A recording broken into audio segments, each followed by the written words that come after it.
조금만 더 빨리 알았더라면 제 채널의 구독자분들이 가장 많이 하시는 말입니다. 그만큼 제가 유의미하고 실용적인 정보를 제공해드렸다고 생각하면 감사한 일이기는 하죠. 그런데 정말로 늦은 분들도 계시지만 지금이라도 시작하고 실천한다면 충분히 원하는 회사에 취업이 가능한 분들이 훨씬 많습니다. 정보보다는 실천과 의지가 여러분께 더 중요하지 않을까 싶네요. 정말로 늦은 분들이든 그렇지 않은 분들이든 과거로 돌아갈 수 없는 건 모두 같으니까요. 서류 전형을 통과하신 분들 축하드립니다. 여러분들이 취업을 위해 지금까지 쌓아올린 스펙은 물론 최종 합격까지 영향을 끼치기도 하겠지만 대부분은 서류 전형 합격을 위해서였다고 볼 수 있죠. 대기업에 가고자 하는 분들이 많으실 거라서 대부분은 서류 합격이 발표된 이때 처음으로 인적성 검사나 입사 시험과 같은 필기 전형을 마주하게 됩니다.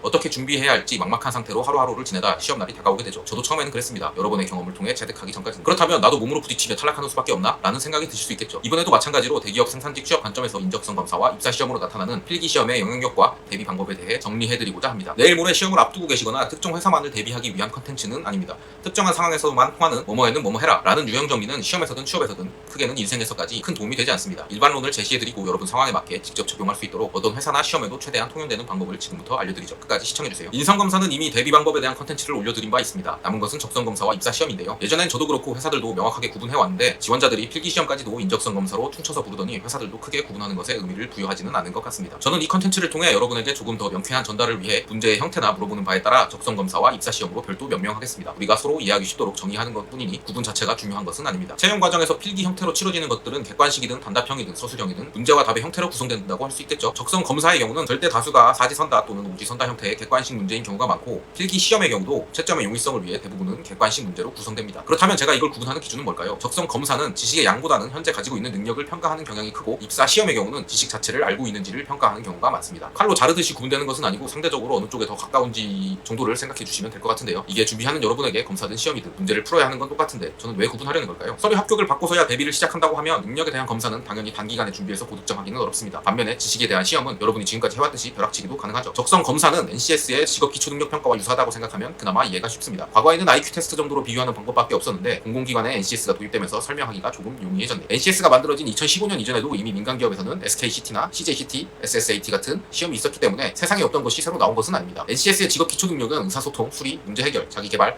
대인관계, 정보, 기술, 직업윤리로 8가지인데 보통 우리가 필기 시험으로 만나는 것은 앞에 3가지 정도의 정보 능력과 기술 능력 정도를 더한다고 보면 되겠습니다. 세부 능력으로는 언어 이해, 기초 연산, 기초 통계, 도표 분석 정도를 많이 만나게 될 텐데 그 중에서도 어휘력과 독해력을 바탕으로 한 언어 능력과 소금물 농도, 거리 성격 시간 같은 응용 수리 2가지 정도가 시험을 준비할 때나 시험장에서나 더 자주 보게 되는 경향이 있죠. 그나마 중고교 교육과정 내의 지식을 가지고 응용을 묻는 수리 문제들은 해당 개념을 대충이라도 알고 있기만 한다면 연습을 통해서 충분히 훈련이 가능하겠지만 도형의 이동 등 기하, 공간지각 능력이나 장기간의 인풋이 축적되어야만 아웃풋을 낼 수 있는 언어 능력은 단기간의 요행으로 점수를 올리는 것이 불가능에 가깝다고 보는 것이 맞습니다. 자격증 공부에 익숙하신 분들은 근본 없는 출제기간이나 회사 요구사항이 반영되지 않았다는 말이거든요. 그런 이름만 가져놓은 문제집들을 기출문제처럼 암기하려고 하는 경향이 있는데 공부했다는 느낌만 줄 뿐 투입 시간과 노력 대비 적성 검사의 고득점을 얻기에는 가성비가 떨어지는 비효율적인 방법입니다. 자격증이나 여러분이 전문대학에서 치른 중간 기말고사와 같은 평가 그리고 그뿐만 아니라도 오염되어 있는 중고등학교에서의 학습법들 뭐뭐 하면 뭐 해라 라는 유형을 암기할 생각으로 덤벼들다가는 처음 보는 문제로 대변되는 생소함에 시험장에서의 당황만 가중시킬 게 뻔하죠. 그냥 이런 느낌의 문제가 나오는구나 정도 생각하시면서 실전 연습의 수준으로만 학습하는 것이 좋습니다. 그렇다면 입사 시험의 경우는 어떨까요? 적성검사보다는 지식 자체를 묻는 경우가 많아서 상대적으로 대비가 조금은 가능한 편입니다. 시험으로 분류를 해보면 해당 회사에 대한 상식,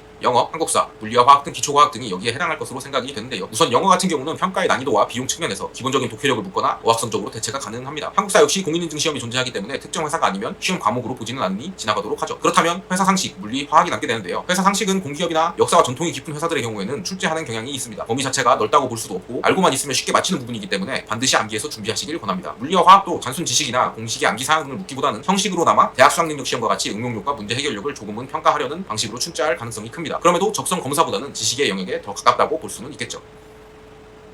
회사 상식이 출제되는 회사라면 여러분이 지금까지 하던 방식으로 무조건 암기라도 해서 한 문제라도 더 맞춰야 하는 것이 당연하겠죠. 기초 과학이 출제되는 곳을 준비 중이라면 이것도 어느 정도까지는 많은 양의 문제풀이와 암기로 어느 정도는 대비가 가능합니다. 그렇다면 이런 필기 전형에 대한 대비는 어떻게 해야 하는 걸까요? 검사와 시험의 차이를 떠나 과목별로 구분하고 대비 기간에 따른 대비 방법을 알려드리겠습니다. 우선 한국어 능력은 여러분들이 지금까지 살아오면서 투입한 독서량과 관련이 있기 때문에 단기간의 문제풀이로 비약적인 발전을 생각한다면 다른 과목에 집중 투자를 하시는 게 낫습니다. 어려서부터 책을 많이 읽지 않았더라도 취업 준비를 하시면서 짬을 내어 텍스트를 읽고 이해하는 시간을 가지셨던 분이 상대적으로 유리합니다. 영어와 한국사 같이 공인인증 시험이 존재하는 경우 어차피 취득을 하면서 서류에서도 조금 가점을 얻을 수 있기 때문에 그쪽을 미리 준비하셨다면 어렵지 않겠죠. 제가 줄곧 이야기하는 것이 자격증 취득 자체에 매몰되지 말아라. 전체적인 취업 준비 과정에서 다른 능력들이 갖춰지도록 하라 라고 한 이유가 이런 겁니다. 수리 영역 중 도형, 기하와 같은 부분도 사실 DNA와 관련이 있을 것 같아 안타깝긴 하지만 훈련을 하더라도 단기간에 점수를 내지는 못할 겁니다. 단기간에 준비할 수 있는 건 뭐가 있을까요? 즉각적인 건 앞서 이야기한 회사 상식입니다. 면접 준비를 위해서라도 이 정도는 정도는 기본으로 알아두시는 게 좋겠죠. 그 다음은 물리, 화학과 같은 기초 과학 영역입니다. 그리고 의외라고 생각하실 수도 있지만 도형과 기하를 제외한 수리 영역도 여기에 해당한다고 생각을 합니다. 자격증 공부를 할 때 보는 문제집은 그래도 원형에 가깝게 복원된 기출 문제라고 할 수 있습니다. 그런데 특정 회사 이름이 써있다는 이유로 지금 여러분이 보고 있는 각종 문제집을 바이블처럼 생각해서는 안 됩니다. 전원을 통해서 부실하게 복원되거나 그냥 출판사 또는 특정 출제 기관이 임의로 만든 문제에 불과할 테니까요. 문제집은 항상 소재에 불과하거든요. EBS 수능 특강을 보면 되나요? 같은 질문을 받으면 황당합니다. EBS도 하나의 출판사일 뿐이고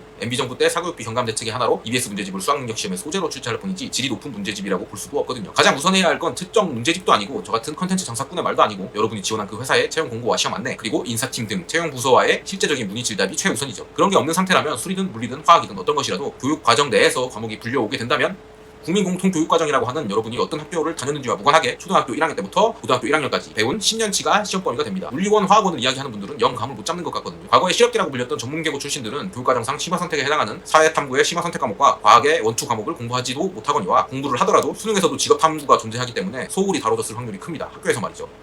또 전문대학에 진학하신 분들이라면 학창시절에 학습에 집중하셨을 확률도 상대적으로 적을 거고요. 그래서 모든 문제는 소재로 공부하되 부족한 부분을 느끼면 중학교 과정이든 고1 과정이든 교과서를 통해서나 EBS 강의 등을 통해서나 기본을 다지는 게 훨씬 중요하고 사실 연습할 문제도 검증된 문제로 훈련하는 게 좋다고 생각하는 편이긴 합니다. 저는요. 그렇게 해야 시험장에서 처음 보느니 생소하다는 이 소리를 안 하고 경쟁자들보다 조용히 높은 점수를 받겠죠. 다만 실제적으로 여러분이 시험장에서 만나게 될 문제는 문제집이나 NCS 문제에서 보던 것보다는 쉬울 확률이 높은데요. 시중에 있는 문제들이 대졸 학사 학위자들의 경쟁의 산물로 나온 것들이기 때문입니다. 그렇다고 해도 이 평가로 절반 정도는 면접장에 가게 되고 나머지 절반은 빈손으로 돌아가야 하는 게 현실이죠. 무작정 대책 없이 임한다기보다는 1, 2주에 주어진 기간이라도 어떤 문제를 만나도 당황하기보다는 최소한 풀 수 있을지 찍을 수 있을지 정도는 판단이 되도록 기본을 갖추고 연습으로 훈련을 해야 하는 이유가 여기 있다고 봐야겠죠. 오답 감점에 대한 이야기도 종종 나오는데 가장 우선시해야 할 건 해당 공고와 안내에 나와 있는지 회사에 문의를 하여 답을 얻을 수 있는지이고 그래도 명확한 기준이 없다면 감점이 있다고 보는 게 맞습니다. 그리고 그 감점의 유무, 감점의 크기는 시험보다는 검사에서 더 클 가능성이 높죠. 상식적으로 짧은 시간에 능력을 평가하면 백지가 오답보다 나을 수 있지만 지식을 물었는데 실수로 틀렸다고 감점이 있다면 억울한 것이니까요. 다만 저 같은 경우는 서류에서 떨어진 적은 있더라도 필기 전형에서 떨어진 적은 거의 없다고 봐도 될 정도로 합격률이 높은 편이었는데요. 빈칸 백지로 제출한 적은 없습니다. 왜냐하면 객관식 문제의 경우 오지선다라고 하면 확실한 오답 2개, 3개를 소거해낼 수 있다면 나머지 중에서 찍을 때의 기대값이 감점 백지의 기대값보다 높다고 판단했기 때문이죠. 그래서 전혀 훈련 없이 요령만 찾지 말라는 거예요. 지금까지 이 영상에서 한 문제도 제가 풀이법을 소개하거나 설명하지 않은 이유이기도 하죠. 어차피 그 문제가 시험장에 나올 확률이 낮으니까요. 지금까지 적성검사 또는 입사 시험으로 나타나는 채용시 필기 전형에 대해 다뤄봤습니다. 다른 컨텐츠도 마찬가지지만 이번 컨텐츠는 특히 아무리 찾아봐도 보졸 전문대졸 생산직과 관련하여서는 누구도 이야기하지 않는 내용이었거든요. 아마 아는 게 없어서 못했을 거라고 생각합니다. 제가 많은 수의 지원 경험과 또 살면서 준비하고 봐온 수많은 시험들이 이 컨텐츠의 레퍼런스가 되었거든요. 앞서도 잠시 언급했지만 모든 취업 준비 과정이 개별적이지 않고 한꺼번에 준비되도록 해라 라는 것 외에도 항상 줄곧 이야기하듯이 수학능력 시험 정도는 응시해봐라, 공통교육과정 정도는 성실하게 이수해라, 매 순간 최선을 다하라 라고 제가 했던 말들이 괜히 하는 것들이 아니거든요. 그렇다고 과거로 돌아갈 수도 없고 부족함에 자책하며 포기하라는 뜻은 더더욱 아닙니다. 시험은 어쨌든 보통 경쟁자 반타작만 제끼면 되는 것이고 그래서 시험을 못 봐도 최종 합격하는 사례가 항상 나오는 거니까요. 우리는 언제나 지금 내가 할 수 있는 일에 최선을 다하고 결과를 기다릴 뿐입니다. 지금까지 긴 영상 시청해주셔서 감사합니다. 여러분께 더 도움되는 콘텐츠로 돌아오겠습니다.